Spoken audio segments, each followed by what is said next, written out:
Jy dink seker, wat is periodieke voorraadstelsels en hoe die hek werk dit? En ek beloof jou, omtrent 'n week terug het ek daai selfde vraag gevra.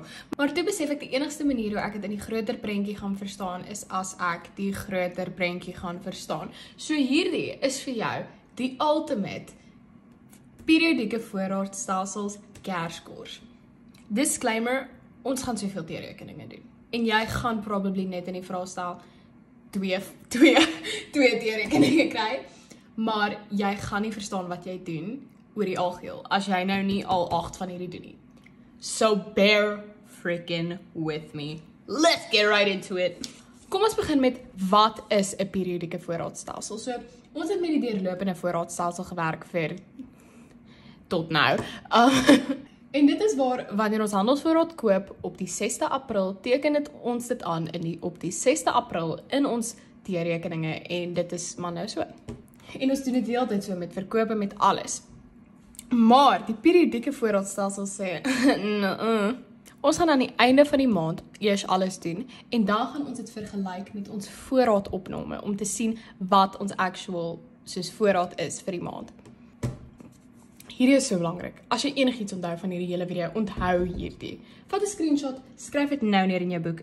Koste van verkope is die koste van die voorraad wat ons verkoop het. So obviously is dit jou handelsvoorraad. So dis kom dit flippend belangrik is. En die formule van hoe om jou koste van verkope te bereken in 'n periodieke voorraadstelsel is jou beginvoorraad, so die beginsaldo van handelsvoorraad of die eindsaldo van die vorige maand obviously, plus jou aankope. Alles wat jy aangekoop het in hierdie maand. Plus jou vraggeld. Nou, hoekom vraggeld? Kom ons sê ek het R1000 se handelsvoorraad. Maar dit kos my R100 om dit by my fabriek uit te kry. So ultimately kos dit vir my R1100 net om my voorraad te kry en om dit in die hande te kry. Jy het R100 betaal om jou voorraad in die hande te kry. Wat beteken jy het R100 betaal vir voorraad? Wat beteken dis deel van dit? So jou vraggeld is deel van jou koste van verkope vir handelsvoorraad.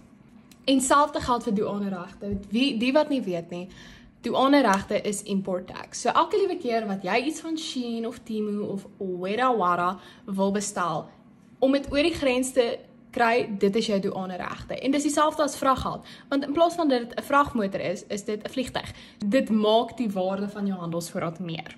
En dan ultimately manage jy dit met jou eindvoorraad. Maar hoe moet ek dan weet wat my eindvoorraad is? Want soos, ons is dit nie wat ons nou besig is om te bereken. Die hele punt van 'n periodieke voorraadstelsel is dat ons doen 'n voorraadopname aan die einde van die maand. Jy gaan tel letterlik eentjie, pinkie, pankie hoeveel voorraad jy het en dit minus jy af om jou koste van verkope te kry. Dit is so belangrik, want wanneer ons begin met ons handelsrekening, gaan ek vir julle iets crazy wys van hoekom hierdie so belangrik is. Ek het nou hierdie ou oefeningkie voor my, dis 'n baie lekker een, so follow along. Ek het eers my aansyferings gaan lees, en die belangrikste wat ook vir my uitgestaan het, is hulle gee vir ons voorraad voorhande. Op die 1 Oktober, so ons beginvoorraad was dit 100.000, en op 31 Oktober, so ons eindvoorraad was dit 137.000.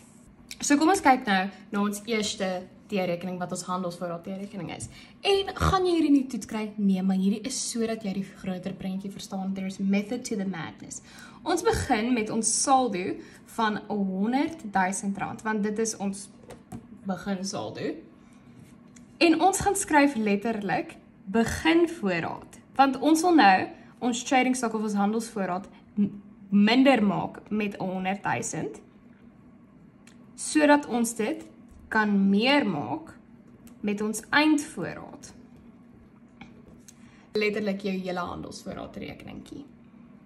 Sodat ons aan die einde van die maand kan weet, ons het 'n eindsaldo van 137.000. Nou kom ons by die big stuff uit. Wat ek obviously vergeet het om te sê is, die verskil tussen periodiek en deurlopend is, jy gebruik nie 'n handelsvoorraadrekening nie, want in 'n handelsvoorraadrekening gaan jy die hele tyd met aanteken. En ons doen dit nou net aan die einde van die maand. Jy gebruik jou aankope, wat basies net track wanneer jy aankoop. Dan vat jy dit na jou handelsrekening toe, but we're gonna get into that now. Die heel eerste aansyfering is koop handelsware van een of ander plek en betaal per EFO. Ek weet dit sê check, maar ons is nie meer in 19 voetsek nie. Ons het nou handelsvoorraad gekoop per EFO vir R40.000. Dit beteken ons gaan nou ons handelsvoorraad meer maak met R40.000 deur bank. Dit gaan in ons aankope. En obviously aan die debietkant, want handelsvoorraad is 'n bate en word meer aan die debietkant. Die tweede een is koop handelsware op krediet van Zebra groothandelaars vir R105.000. So ons het nou handelsvoorraad gekoop op krediet. So dis krediteure kontrole. En ons aankope het meer geword, want ons handelsvoorraad het meer geword. Hierdie ding is 'n bietjie funky.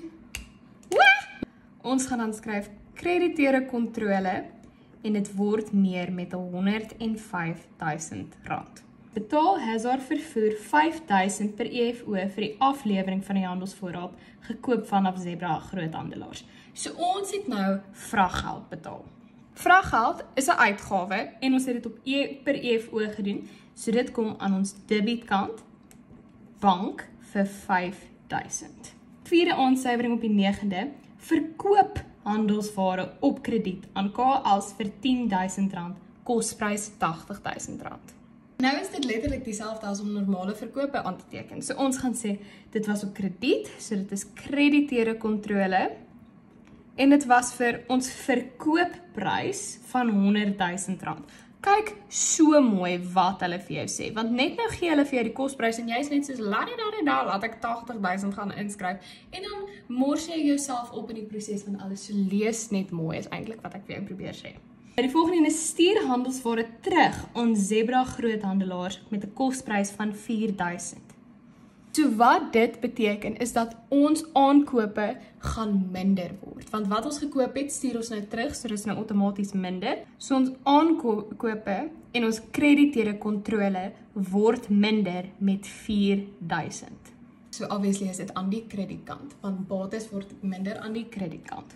Volgende een is verkoop handelsware, kosprys R30.000 teen R37.500 vir kontant. Nou moet ons weer kyk wat is die kosprys, wat is die verkoopprys, en dit was teen kontant, so dis bank, en dan sit $37,500. Julle dink nou, oh my word, hier is 'n breeze, hier is letterlik graad 9 rek. Ja, maar dan freak ons uit, want hulle gee net vir ons 2 T-rekeninge. Actually gee hulle vir ons minder werk, so... Volgende aansuiwering is ontvang handelsware terug van KALs voorheen verkoop aan hom teen $1,250, kosprys $1,000. So ons verkope raak nou minder, want iemand het goedere vir ons teruggestuur. So, en ons debiteure afslag word meer. Ons verkope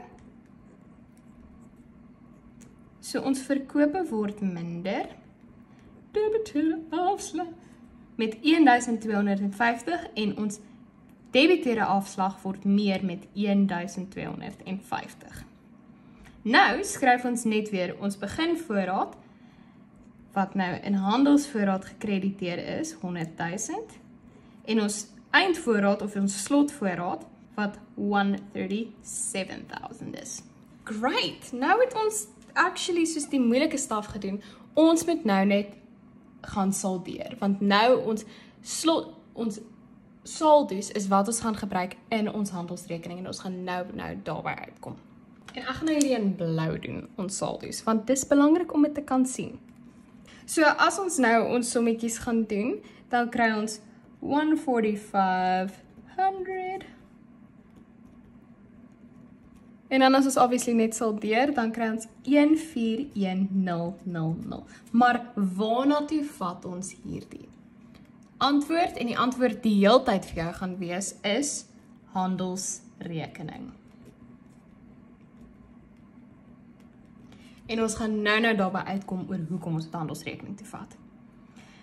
En nou doen jy net dieselfde, en dan in ons verkope is dit 136250, en dit gaan na handelsrekening.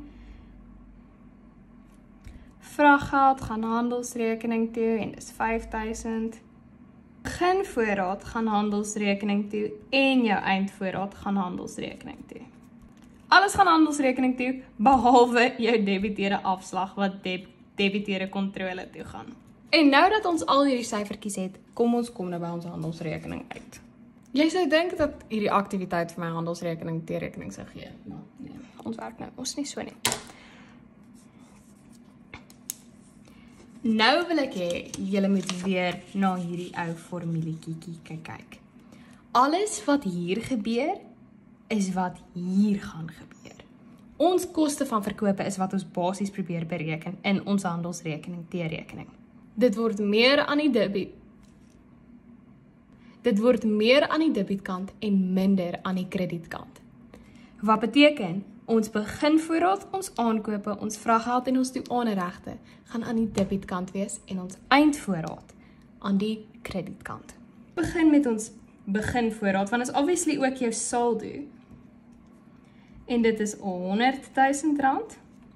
en dan het ons aankope wat 'n saldo het van 141,000.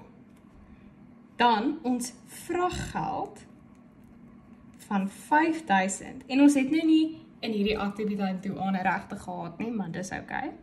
En dan kom die deel wat mense gereeld vergeet is jou verkope. Want ons kan nie net sê ons het soveel handelsvoorraad nie, wanneer ons actually 'n bunch van dit verkoop het.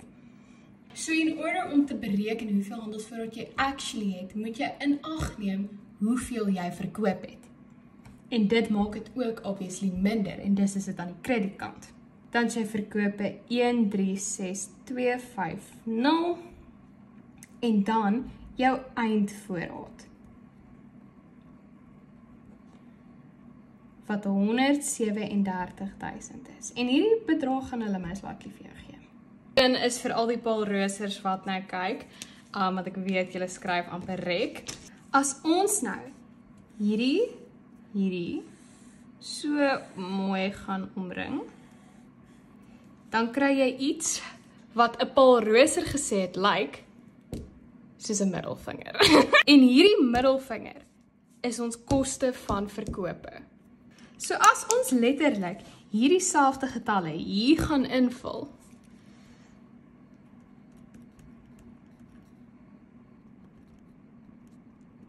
kry ons 'n antwoord van 109,000 wat ons koste van verkope is. Wanneer ons hierdie bymekaar tel, sien ons kry 'n bedrag van 273,250 en ons sien ons het 'n balanserende syfer aan die kant van 27250.